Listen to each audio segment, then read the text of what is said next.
మన దేశంలో గ్యాస్ సమస్య ఉందా? లేదు అంటే కొంతమంది కావాలని క్రియేట్ చేస్తున్నారా? సమస్య ఉందా అని నన్నడిగితే ప్రాక్టికల్‌గా కనపడుతుంది గదా! లేదు అని ఎలా చెప్పగలం? రెస్టారెంట్స్ ఇబ్బంది పడుతున్నాయి. హోటల్స్ ఇబ్బంది పడుతున్నాయి. బెంగుళూరు, ముంబై, హైదరాబాదు చాలా చోట్ల సమస్య కనపడుతుంది గదా! సమస్య కనపడుతున్నప్పుడు లేదు అని ఎలా చెప్పగలం? కాబట్టి సమస్య ఉంది. అలాగే సమస్య లేదు అని ప్రభుత్వం చెప్తుంది గదా! మోడీ గారి ప్రభుత్వం అంటే, మోడీ గారి ప్రభుత్వం చెప్తున్న మాట గూడా కరెక్టే. మీరనొచ్చు, కార్తీక్ గారేంటి సమస్య ఉంది అని చెప్తారు. లేదు అని మోడీ గారు చెప్తుంది గూడా నిజమే అని చెప్తారు. సమస్య ఉన్నట్టా? లేనట్టా? అని ఎవరన్నా అడిగితే, నేను చెప్పదలుచుకున్న పాయింటల్లా, సమస్య రాబోతుందని మొట్టమొదటిగా చెప్పిన వాడిని నేను. ఈ దేశంలోనే ముందుగా సమస్యను అంచనా వేసి, ఈ దేశంలో గ్యాస్ సమస్య రాబోతుంది. ఆయిల్ సమస్య అంటే రష్యా మనకు అండగా ఉంది కాబట్టి, ఆయిల్ సమస్య రాకపోవచ్చు. అంటే చమురు సమస్య రాకపోవచ్చు. పెట్రోల్, డీజిల్ సమస్య రాకపోవచ్చు. కానీ గ్యాస్ సమస్య మాత్రం రాబోతుంది అని ముందుగానే నేను చెప్పాను. మనది చిన్న ఛానెల్ గాబట్టి, ఎక్కువ మందికి అది రీచ్ కాలేదు గాబట్టి, ఈ సమాజంలో దాని మీద చర్చ జరగలేదు కాబట్టి ఓకే గానీ, జనరల్‌గా అయితే నేను ముందే జెప్పాను. నిజానికి నేను చెప్పిన నాడే ప్రభుత్వం కూడా ఆలోచించి రియాక్ట్ అయ్యి చర్యలు తీసుకొని ఉండుంటే, అంటే రాబోయే సమస్యని ముందుగా గుర్తించి, ముందస్తు జాగ్రత్తలు తీసుకొని ఉంటే అసలు సమస్యే ఉండేది కాదు. మీకొక లెక్క చెప్తా అండి. మనం ఇరాను మీదుగా హార్మోజ్ జలసంధి ద్వారా ఒక 30% గ్యాస్‌ని తెప్పించుకుంటా ఉంటాం. అంటే 30% గ్యాస్ మన దేశానికి సప్లై అవుతా ఉంటది. ఆ 30% గ్యాస్‌కి మాత్రమే ఇబ్బంది. మొత్తానికి గ్యాస్ లేకపోవడం కాదు. ఒక 70% గ్యాసు రకరకాల మార్గాల ద్వారా మనకు వస్తా ఉంటది. లేదా మన దేశంలో ఉత్పత్తి అవుతా ఉంటది. అంతేగాని మొత్తానికి మొత్తం గ్యాస్ ఏమి మన దేశంలో ఇబ్బంది రాలే. ఒక 30% సప్లై ఆగిపోయింది. హార్మోజ్ జలసంధిని ఇరాన్ మూసివేయటం వల్ల. ఆయిల్‌లో కూడా మనం హార్మోజ్ జలసంధి ద్వారా ఒక 50% 50% చమురు మనకి హార్మోజ్ జలసంధి ద్వారా సప్లై అవుతా ఉంటది. ఆ 50% ఆగిపోయింది సప్లై. హార్మోజ్ జలసంధిని మూసివేయటం ద్వారా ఇరాన్. అంటే మిగతా 50% ఓకే. మనకి ఇతర దేశాల నుంచి వచ్చేది. మన దేశంలో కొంత ఉత్పత్తి జరిగేది. మిగతాదంతా ఓకే. 30% గ్యాస్‌కి ఒక 50% చమురుకి ఇబ్బందొచ్చింది.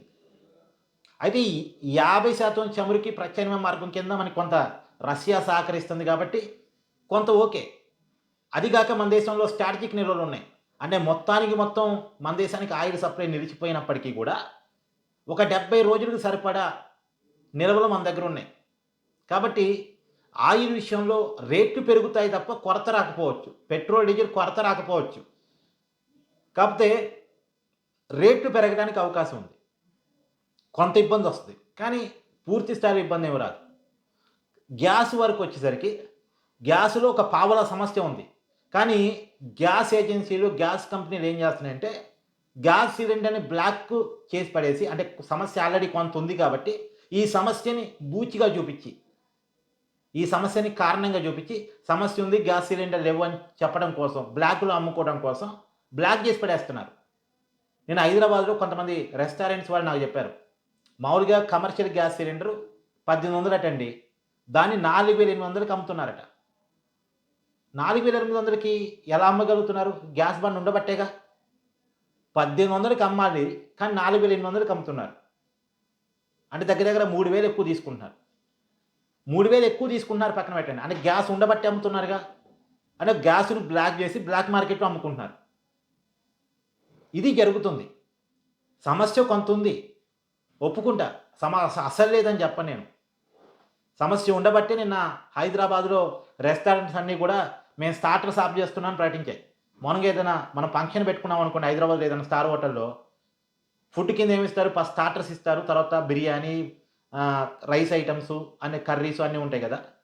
స్టార్టర్స్‌కి ఎక్కువ గ్యాస్ ఖర్చు అవుతుందని జెప్పేసి స్టార్టర్స్‌ని కొన్నాళ్ళు ఆపుతున్నారు. Chicken, mutton, prawns, veg starters ఇవన్నీ కూడా కొన్నాళ్ళ పాటు తయారీ ఆపుతున్నారు. మామూలుగా నేను ఒక స్టార్ హోటల్‌లో బోర్డ్ పెట్టారు. మామూలుగా ఆ స్టార్ హోటల్‌లో రోజుకి 50 గ్యాస్ సిలిండర్‌లు ఖర్చవుతాయట. రోజుకి 50 గ్యాస్ సిలిండర్‌లు అయిపోతాయట. మరి గ్యాస్ ఇబ్బందొచ్చింది గదా! అందుకని ఈ 50 గ్యాస్ సిలిండర్ల వాడకాన్ని తగ్గించాలంటే ఏం జేయాలి? ఉన్నంతలో కొద్దిగా స్టార్టర్స్ తగ్గించారా అనుకున్నారు వాళ్ళు. అంటే ఇప్పుడు రైసు, బిర్యానీ అంటే ఎలక్ట్రిక్ స్టవ్‌ల మీద తయారు చేయొచ్చు. కర్రీస్ కొద్దిగా గ్యాస్ వాడి స్టార్టర్స్ తయారు చేయకుండా ఉంటే గ్యాసు పొదుపుగా వాడుకోవచ్చు అనే ఉద్దేశంతోటి వాళ్ళు బోర్డ్ పెట్టారు ఏకంగా. ఫుడ్ ఐటెమ్స్‌లో స్టార్టర్స్ లేవు. కొన్నాళ్ళ పాటు ఇబ్బందుంటది అని పెట్టారు. కానీ మన దేశంలో రెస్టారెంట్ బిజినెస్ అనేది చాలా పెద్ద బిజినెస్ అండి. Hotel business, restaurant business. దాదాపు ఒక రెస్టారెంట్ బిజినెసే మన దేశంలో 6,00,000 కోట్ల బిజినెస్ ఉందంట. 6,00,000 అంటే అర్థం చేసుకోండి ఎంత ఇన్వెస్ట్‌మెంట్‌తో బిజినెస్ నడుస్తుందో. ఒక్క రోజు గనక మన దేశంలో ఉన్నటువంటి రెస్టారెంట్స్ అన్నీ బిజినెస్ ఆగిపోతే 1,200 కోట్ల లాసట. ఈ 6,00,000 కోట్లు, ఈ 1,200 కోట్లు ఇవి కూడా పక్కన పెట్టండి. ఈ లెక్కలు పక్కన పెట్టేస్తే ఒక చిన్న హోటల్ మూతబడితేనే, ఒకరోజు మూతబడితేనే ఆ హోటల్‌లో పనిచేసే క్లీనరు, చెఫు, వెయిటర్సు, క్లీనర్సు వీళ్ళందరి జీవితాలు తలకిందులైపోతాయి. వాళ్ళకి రోజువారీ ఆదాయాలు ఆగిపోతాయి గదా! వాళ్ళు ఈ చిన్న చిన్న జీవితాలండి. వాళ్ళకి ఇచ్చే తక్కువ శాలరీసు. పైగా టిప్పుల మీద ఆధారపడతారు ఆళ్ళు పాపం. ఒక 100 మంది రూ. 10 టిప్పులు ఇచ్చినా రూ. 1000 అయితాయి గదా! అని ఆలోచించే జీవితాలయ్యి. అలాంటోళ్ళ జీవితాలన్నీ తలకిందులైపోతాయి. వాళ్ళ కుటుంబాలు ఇబ్బంది పడిపోతాయి. సో, ఈ ఈ బిజినెస్‌కి ఇబ్బంది రాకూడదు. పైగా అసలు హైదరాబాద్‌లో ఉన్నటువంటి ఈ ఏమంటారు? హ్మ్. మన స్టూడెంట్స్ చదువుకునేటువంటి హాస్టల్స్. స్టూడెంట్స్ చదువుకుంటా ఉంటారు. పైగా ఎంప్లాయీస్ కూడా చాలామంది పెళ్లి గాని వాళ్ళు హాస్టల్స్‌లోనే ఉంటూ జాబులు చేస్తా ఉంటారు. ఇలా హాస్టల్స్‌లో గ్యాస్ ఇబ్బందొచ్చిందంటే ఫుడ్ దొరకదు. ఇప్పుడు ఆల్రెడీ హైదరాబాద్‌లో ఉన్న హాస్టల్స్ అన్నీ చెప్పేసాయట. మా దగ్గర ఉన్నటువంటి గ్యాస్ సిలిండర్‌కి ఒక 2, 3 రోజులు ఫుడ్ సప్లై చేయగలం. తర్వాత ఫుడ్ ఇబ్బందొస్తది. మీ ప్రత్యామ్నాయ మార్గాలు చూసుకోండి అని చెప్పేసి హాస్టల్స్‌లో ఉండేవాళ్ళకి చెప్పేసారట. హాస్టల్స్ ఏం మూసేయరు. స్టేయింగ్‌కుంటాయి. కానీ ఫుడ్ ఉండదు. ఒకవేళ వంట గ్యాసు సప్లై చేస్తే ఫుడ్ ఉంటది. గ్యాస్ ఇబ్బందొచ్చిందంటే ఫుడ్ ఉండదు. ఆ సమస్య ఆల్రెడీ హైదరాబాద్‌లో స్టార్ట్ అయింది. బెంగుళూరులో అయితే మొన్ననే స్టార్ట్ అయింది. చెన్నై, ముంబై అలాంటి చోట హోటల్, రెస్టారెంట్స్‌లో బాగా సమస్య కనపడుతుందంట. సో, ఈ సమస్యని ప్రభుత్వం గుర్తించి షార్ట్ ఔట్ చేయడానికి ప్రయత్నాలు చేస్తుంది. ఏ మాటకి ఆ మాట. కానీ ముందుగా గుర్తించుంటే సమస్య రాకపోదు.